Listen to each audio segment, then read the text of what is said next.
présidents des Daïra Mère, Daïratul Kiram,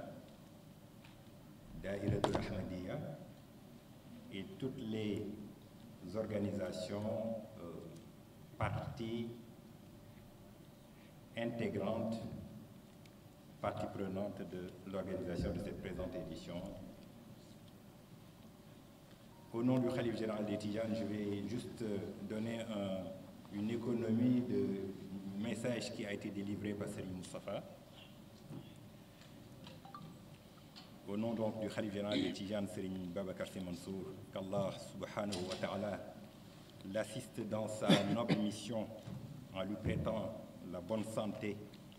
l'énergie et la longévité qui sied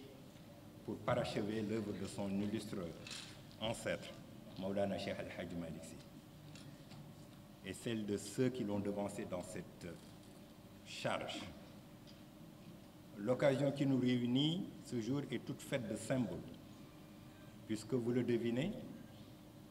elle renvoie à l'organisation prochaine de la 92e édition, je dirais la 90e, parce que vous le savez très bien,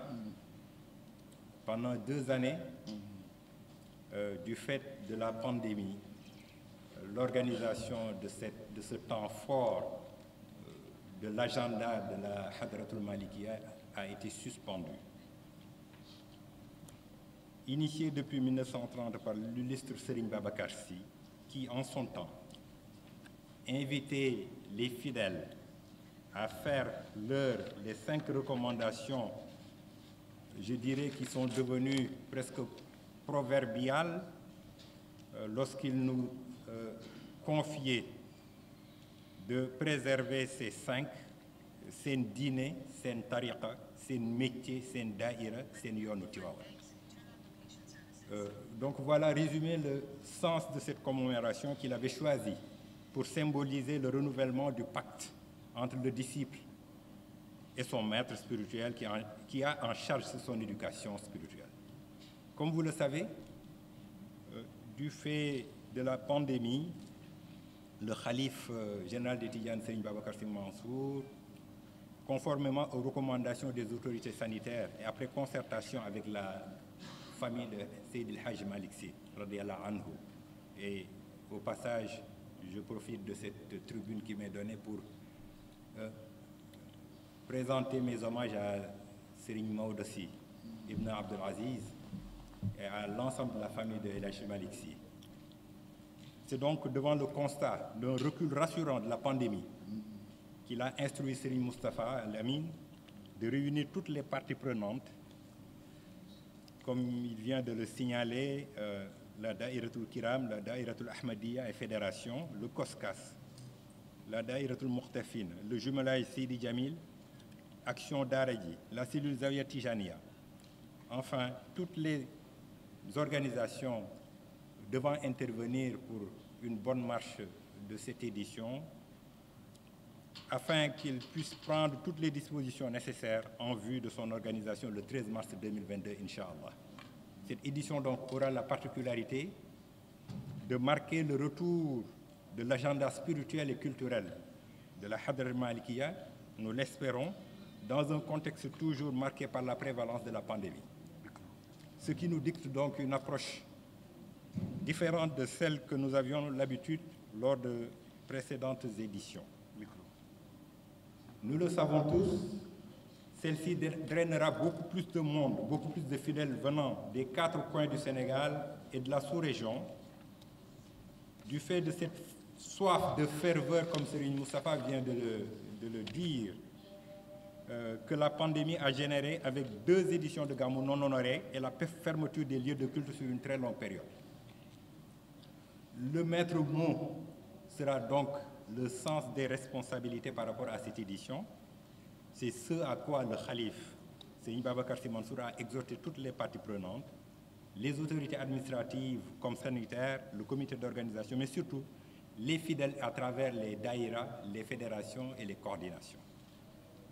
Soyons donc résilients en prenant toutes les dispositions qui s'imposent en termes de port de masque, de disponibilité de gel hydroalcoolique dans les moyens de transport comme dans les lieux d'hébergement. Et c'est un appel que nous lançons à tous les présidents de daïra, de fédérations et de coordination pour prendre toutes les dispositions utiles pour s'assurer du respect des gestes barrières. Car si la pandémie a bien reculé, elle est toujours là, alors ne soyons pas ses complices par notre légèreté. Mieux, en rapport avec les autorités sanitaires, un dispositif médical exceptionnel sera mis en place avec l'ouverture d'un centre de vaccination à partir du 12 mars jusqu'à épuisement du stock de vaccins disponibles pour permettre aux pèlerins qui ne sont pas vaccinés de pouvoir l'être, à ceux qui n'ont pris qu'une seule dose de pouvoir prendre leur deuxième dose.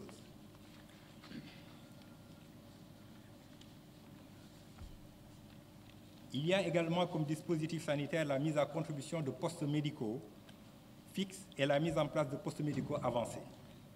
Faisons surtout preuve de discipline dans les lieux de rassemblement, dans les lieux de culte et dans les mausolées de nos saints,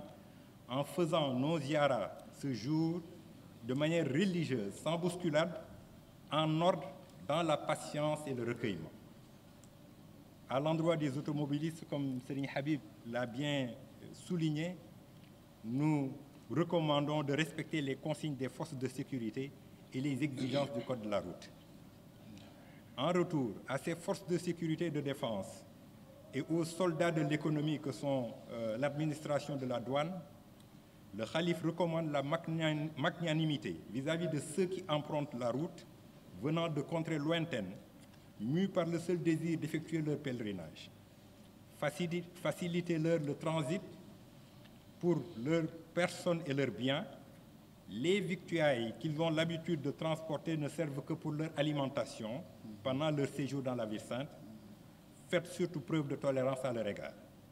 Au-delà de ces recommandations, il importe également de vous tracer les grandes lignes du programme de cette édition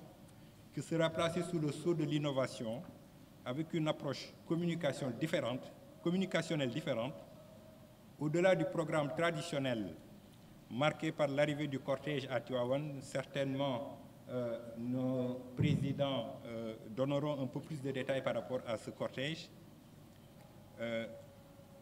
Au-delà donc de ce cortège, au-delà également du Gamou de Sokhna Oumoul Khayri, donc de la Daïratul Rahmati, et la Ziara proprement dite, qui est le moment phare, des innovations ont été apportées pour donner plus d'emphase à cette édition attendue par tous les disciples tijanes. Il s'agit de l'organisation d'un panel revisitant l'œuvre et les enseignements de Serigne Babacar Sy, l'édition d'un journal intitulé Écho de la Ziara. Voilà, chers journalistes, l'économie du message qui nous a été chargée. J'allais oublier aussi un élément extrêmement important, parce que lorsque nous recevons du monde dans un espace, cet espace-là a besoin d'être bien nettoyé. C'est la raison pour laquelle le COSCAS a décidé d'organiser, Inch'Allah, dans la journée de demain, ce qu'on appelle un cleaning day. Donc, une journée de nettoyage, Inch'Allah, pour permettre à ce que la ville soit dans les conditions pour accueillir toutes les populations qui devraient converger vers Tivaouane pour la ziara générale. Donc, voilà un peu l'économie du message qui nous a été chargée de vous délivrer par le Khalife, en la personne de Serigne Moustapha et de l'ensemble de la famille de Seydi Hadji Malick Sy ici présente, tout en vous remerciant au nom du Khalife, au nom du comité d'organisation, pour l'accompagnement habituel et empreint de générosité que vous ne cessez d'apporter à cette maison et à cette famille. Votre déplacement massif à Tivaouane en est la preuve palpable. Avant de clôturer nos propos, permettez-nous de transmettre les hommages de Serigne Babacar Sy Mansour à toutes les familles religieuses du Sénégal avec qui il partage cette ziara, qui est aussi la leur, notamment à Thierno Bachir Tall, Khalife de la famille omarienne, Serigne Mountakha Mbacké, Khalife général des Mourides, Cheikh Bekay Kounta, Khalife de Ndiassane, Serigne Cheikh Mahi Niass, Khalife général des Niassènes, Thierno Cheikh Ahmed Tidiane Ba, Khalife de Médina Gounass, Mohamedou Makhtar Laye, Khalif des Layènes, le cardinal Benjamin Ndiaye, mais également à l'ensemble des familles des Muqaddam de Cheikh El Hadji Malick Sy, mais également à son Excellence le Président de la République, M. Macky Sall, et son gouvernement, qu'il remercie pour les instructions données et les dispositions déjà prises pour la bonne réussite de cette présente édition. En vous remerciant de votre aimable attention.